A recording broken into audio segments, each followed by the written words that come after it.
اب آج کا میرا موضوع ہے شہادت علی رضی اللہ تعالیٰ عنہ۔ اصل میں حضرت علی رضی اللہ تعالیٰ عنہ کی شہادت بھی اسی الفتنۃ الکبریٰ کا تسلسل ہے۔ وہ جو عبداللہ ابن سبا کا پیدا کردہ عظیم ترین فتنہ تھا، اسی کا ایک نتیجہ حضرت علی کی شہادت بھی ہے، لیکن وہ بات ذرا تفصیل سے سمجھنی ہو، اور اس کے لیے میں ممنون احسان ہوں۔ حال ہی میں ایک کتاب چھپی ہے، ڈاکٹر سید رضوان علی ندوی، وہ محقق ہیں تاریخ کے، انہوں نے بڑی تاریخی تحقیق کے بعد جو باتیں بیان کی ہیں وہ میں آپ کے سامنے رکھ رہا ہوں۔ عرب میں جنوب مغرب کی کونے میں جہاں یہ یمن بھی آباد ہے، اس کے اوپر نجران ہے، اسی علاقے میں یمامہ کا علاقہ، یہاں ایک قبیلہ آباد تھا بنو تمیم۔ یہ جو لوگ تھے بڑے کرخت مزاج، جنگجو، اکھڑ، اور جس بات کو ایک دفعہ مان لے اس پر اڑ جانے والے اور مر مٹنے والے۔ یہیں سے فتنہ پہلا اٹھا تھا، سب سے بڑا جو نئے جھوٹے نبی کھڑے ہوئے تھے ان میں سب سے بڑا تو مسیلمہ کذاب تھا، یہی تو علاقہ تھا۔ اور اس کے خلاف اس فتنے کی سرکوبی میں کتنے صحابہ، 1200 صحابہ ایک جنگ کے اندر شہید ہوئے، جن میں 500 جو ہیں وہ حفاظ تھے رضی اللہ تعالیٰ۔ تو یہ لوگ جو یہ تھے بڑے زوردار تھے۔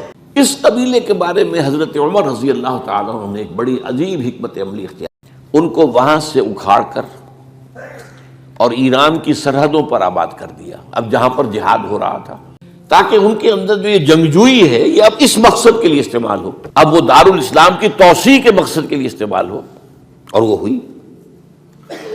حضرت عمر نے 2 چھاونیاں بنائی تھی رضی اللہ تعالیٰ، کوفہ اور بصرہ، کیونکہ ظاہر بات ہے کہ اب جو اسلام کا دائرہ پھیل رہا تھا اور اسلامی حکومت پھیل رہی تھی، اور زیادہ تر جو ہے مشرق کی طرف پھیل رہی تھی، ایران اور خراسان وغیرہ کی طرف، تو اب مدینے سے اس کا کنٹرول اتنا آسان نہیں تھا، فاصلہ تھا، تو چھاونیاں بنائیں تاکہ یہ اس سرحد کے اوپر یہ موجودہ مرکز رہے، یہاں فوجیں موجود رہیں، کہیں کوئی بغاوت ہو تو اس کو کچلنے کے لیے وہ قوت فوری طور پر دستیاب ہو سکے۔ یہ لوگ ہیں کہ جو عبداللہ ابن سبا کی فتنے سے سب سے زیادہ متاثر ہوئے۔ ان کی مزاج میں وہ کجی تو تھی نا، حضرت عمر بھی ان کا جو ایک مضبوط کنٹرول تھا انہیں دبائے رکھا ہے، اور ان کا رخ جو ہے ایک دوسری طرف موڑ کر اس سے اسلام کو فائدہ پہنچایا۔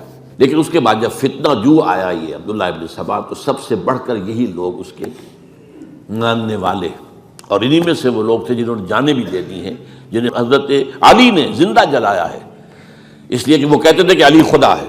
اے علی تم خدا ہو، تم ہمیں آگ میں جلا رہے ہو، یہ تو تم ہمارا امتحان لے رہے ہو۔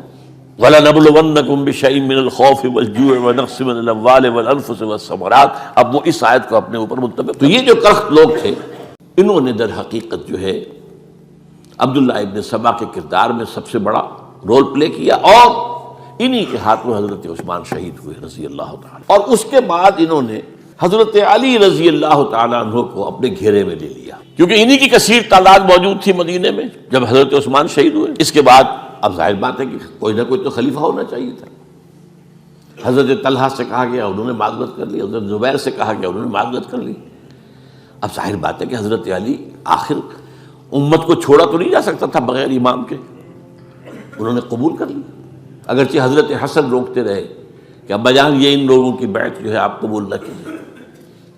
حضرت حسن تو ان میں سے ہے جو حضرت عثمان کے دروازے پر کھڑے تھے پہرے دار کی حیثیت سے، حسن اور حسین رضی اللہ تعالیٰ عنہ، انہیں تو معلوم تھا فتنہ جو کون لوگ ہیں۔ اس کے بعد حضرت علی رضی اللہ تعالیٰ عنہ نے اسی حکمت سے، جس حکمت کے تحت حضرت عمر نے یہ چھاونیاں آباد کی تھیں، دارالخلافہ بھی مدینے سے کوفہ منتقل کر دیا تاکہ پورے عالم اسلام کو کنٹرول کیا جا سکے اس مرکز کے ساتھ۔ اس کا نتیجہ یہ نکلا کہ اب گویا کہ حضرت علی کے گرد ان لوگوں کا گھیراؤ مکمل ہو۔ کوفے میں یہی تو آباد تھے، کوفی یہی تو تھے، حضرت عمر نے انہیں لا کے یہاں آباد کیا تھا۔ جب حضرت علی نے کوفے کو اپنا دارالخلافہ قرار دیا تو گویا کہ ان کا پھر عمل دخل بہت بڑھ گیا۔ ایک طریقے سے یوں کہا جا سکتا ہے کہ انہوں نے اب حضرت علی رضی اللہ تعالیٰ عنہ کو اپنے محاصرے، چنانچہ جنگ جمل کے موقع پر یہ ہوا ہے کہ صلح ہو گئی تھی، حضرت عائشہ رضی اللہ تعالیٰ عنہ کے جو نمائندے تھے اور ادھر سے حضرت علی، صلح ہو گئی تھی، طے ہو گیا تھا کہ ہاں قاتلین عثمان کو جو ہے اس کو سزا دی جائے گی، قصاص لیا جائے گا حضرت عثمان۔ لیکن ان لوگوں نے 10,000 آدمی کھڑے ہو گئے کوفے کے اندر، ہم سب قاتل ہیں عثمان کے، لوگ قصاص ہم سے اگر لے سکتے۔ نتیجے میں اور انہوں نے جنگ شروع کر دی، اور جب جنگ شروع ہو جائے تو پھر اس کے بعد تو کوئی نہیں دیکھ سکتا کیوں شروع ہوئی، کیسے شروع ہوئی، کس نے شروع کی. اب تو یا مارو یا مرو، دو ہی باتیں ہوتی ہیں. 10,000 مسلمان ایک رات میں.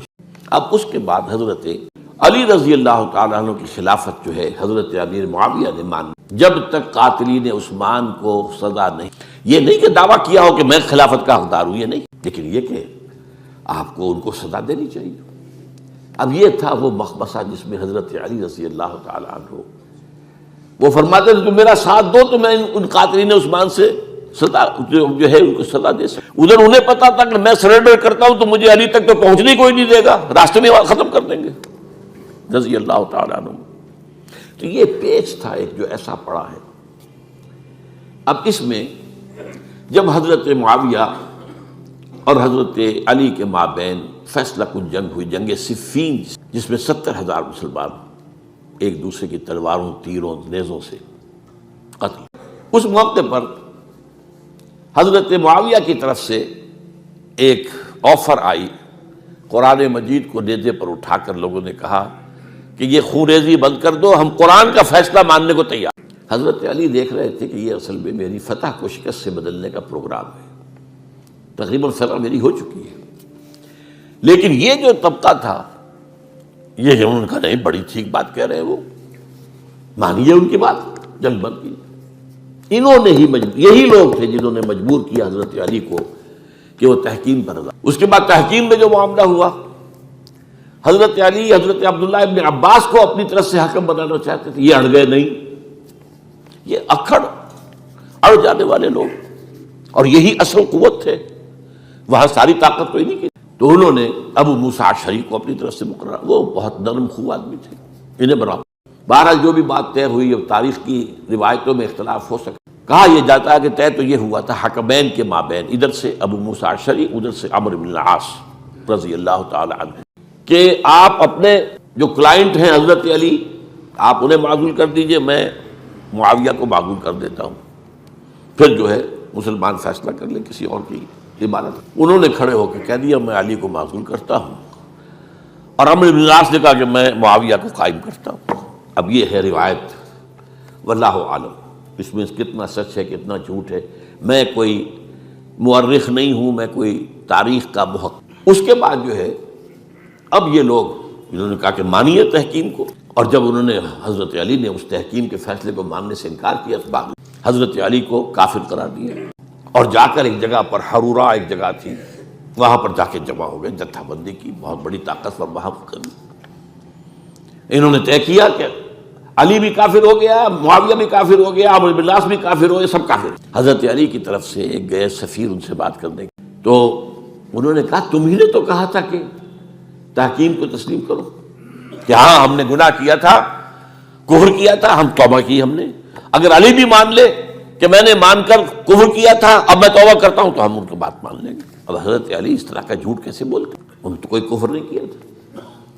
بہرحال انہوں نے پھر بھی نرمی برتی کہ دیکھو اگر تم کوئی خونریزی نہیں کرو گے، فساد نہیں مچاؤ گے تو میں تمہیں کچھ نہیں کہوں گا.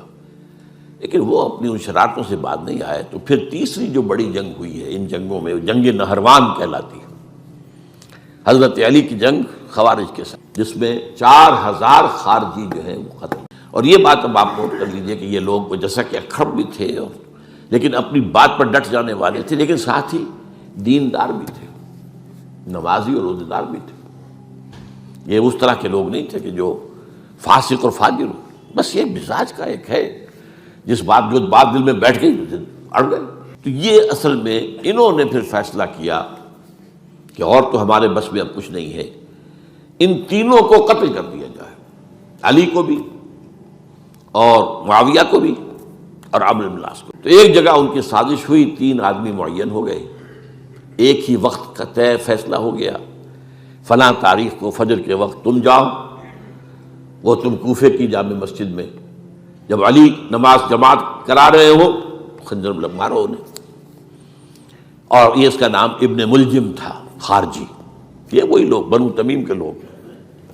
دوسرا جو تھا وہ دمشق میں حضرت معاویہ کو قتل کرنے شہید کرنے کے لیے پہنچ گیا. تیسرا مصر پہنچ گیا حضرت عمرو بن العاص کو۔ اب یہ بات اللہ کی طرف سے ہے، یہ تو اس کی مشیت ہے۔ حضرت علی پر وار کارگر ہوا، اب شہید۔ حضرت معاویہ پر وہ وار ذرا اوچھا پڑا، زخمی تو ہوئے لیکن آپ کی جان بچ گئی۔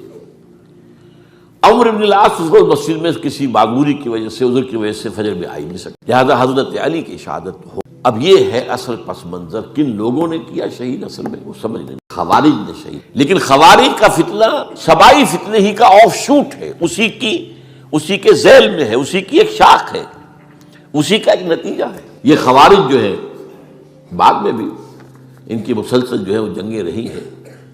بہرحال اس صورتحال کو یہ سمجھ لیجئے کہ یہ خلفائے ثلاثہ رضی اللہ تعالی عنہ، حضرت عمر شہید، عثمان شہید۔